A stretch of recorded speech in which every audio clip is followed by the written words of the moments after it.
Hey guys, I'm going to do a quick video here on talking about the best keyboard shortcuts that I know, the ones I like to use all the time. You'll notice my background. No, I'm not in some random cafe downtown, but there's a new feature in Teams that you can change your background. So maybe some of y'all can figure out how to do that and use that. It's a lot of fun. All right, but let's jump in to look at some of these keyboard shortcuts. So here's kind of a list real quick of some of the ones that I've got, and I'm kind of sharing my screen here so you guys can see. So the first one's Alt-Tab. So if you hit Alt-Tab, you'll see that it will show the items I've got open, and I can just kind of click through to get to I hold Alt down the whole time and keep clicking Tab until I get to the one I want, select it, and it will bring that one up. So if I selected, you know, a different one like my prospect list over here, well, it's going to bring up on the other screen, but you guys get the idea. The next one is hold down the Windows key, Shift key, and then the S key, and this will bring up the little tool that lets you take a screenshot of only a certain portion of the screen. You could go up here to take like a full screen snip if you wanted, or just a window snip, or do a free form if you don't want it to be rectangular in shape, but I usually always want a rectangle. So I just want this little section right there. So I'll do that, and then we'll see it pop up down here in the bottom here in just a second, and it may not with me doing a Teams demo, but I can open up the little program that looks like this, and then that's where it'll actually show up and you can use it. So when I'm on Teams recording, it won't pop up. Usually I can just click on it right down here and it'll go right into this program, and then I can edit it and do other things and save it or whatnot. But a lot of times when people will send screenshots, they send entire screens, and all they really need to do is a small part, so you can just take a little clip using that feature. Next is Windows D. So if I hit Windows D, it will just go directly to my desktop, and it will hide everything. If I hit it again, it'll pop everything back up. So a lot of times people use the little thing down here on the right-hand side to do that. You can, if you have multiple screens, it's really hard to get to that. And a lot of times moving the mouse is just a lot less efficient. So Windows D clears everything off to get to your desktop. Control C, Control X, Control V, and Control A, these all kind of work in conjunction. So Control C is copy, Control X is cut. So if you go to copy something, I copy it. Now I want to put it down there. I can hit Control V to paste it.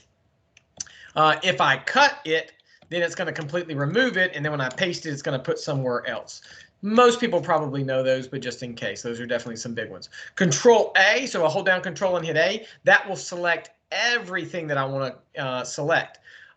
Control plus mouse clicks, and this works a lot in Excel if you're trying to select, multiple different cells, but it can also work in Word and other type programs. So I can select this, hold the Control key down, then select that, and then select that, and then let's just say I wanted to copy those, then I can come down here and I can paste those things that I just selected. If I do put my cursor here and then hold down the Shift and then come down here, it will select where I started and everything in between. So if you've got multiple pages you're trying to select or a lot of data, that's another good way to be able to do that as well. One of the pieces, not necessarily a keyboard shortcut, but a mouse shortcut, is if you double click on an area. So if you click on it like 2 times, it'll grab just the word that you're on. If you click on it 3 times real fast, it'll grab the whole kind of sentence or paragraph that you're working on, depending on how the formatting is done. So those are also kind of fit in that same deal. Now, inside of Outlook, I'll just run through these real quick. If you have an email that you are in the process of putting together and you're ready to send it, you can hit Alt-S and it will send it.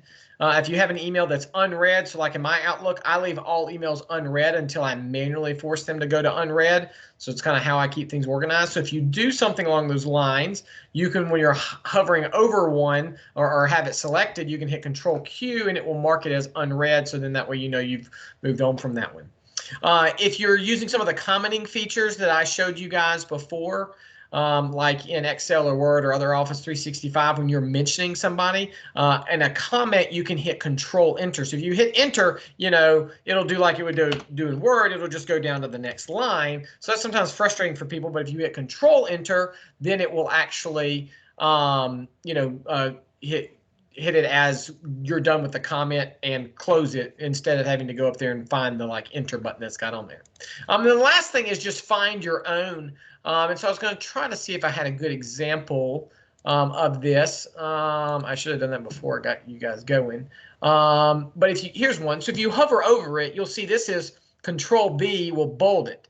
Hover over this one, Control I italicize it. Over this one, Control U underline it. So a lot of times in the Microsoft programs, it will have different keyboard shortcuts that are already there, and you just have to hover over them to figure it out. And of course, if you can't figure it out that way, you can always Google it.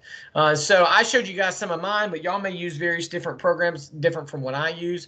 But there's a lot of keyboard shortcuts, and if you find yourself doing a repetitive task, try to find that keyboard shortcut that may help you be a little bit faster with it. So hope y'all enjoyed.